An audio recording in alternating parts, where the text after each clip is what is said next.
It's a tricky one for teams in these situations, but I think they need to develop players while still trying to win. I think when teams get into a position where they can't make the playoffs, they tend to look too hard at too many different players, but if they can bring one or two players in, they're looking at next year while still trying to win games. I think there's opportunity to blood the young players, but also use the expensive players they bought at the auction. I think that's a no-brainer for me. Use your Tim Davids, use your high-priced players. That's what they're there to do. Potentially, we've seen in the past them down at 3 or 4, and it may just free them up away from the role they're so used to. The thing with Rohit Sharma is he sort of opens for India, he's captain of India. It's hard to put yourself down the order in these situations, but after the season that they've had, it might be the right answer.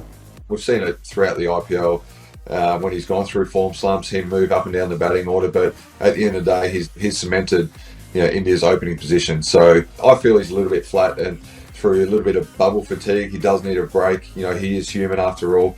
But I think the best place for him to bat and play with that freedom is up the top.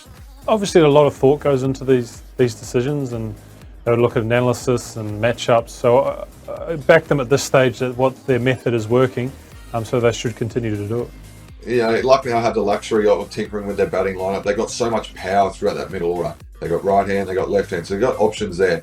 I think obviously they'll sit down with the support staff, assess the situation, assess the matchups. I think that's really important moving forward. But for me, it's all about playing what's in front of them and not premeditating any positions, with the batting lineup.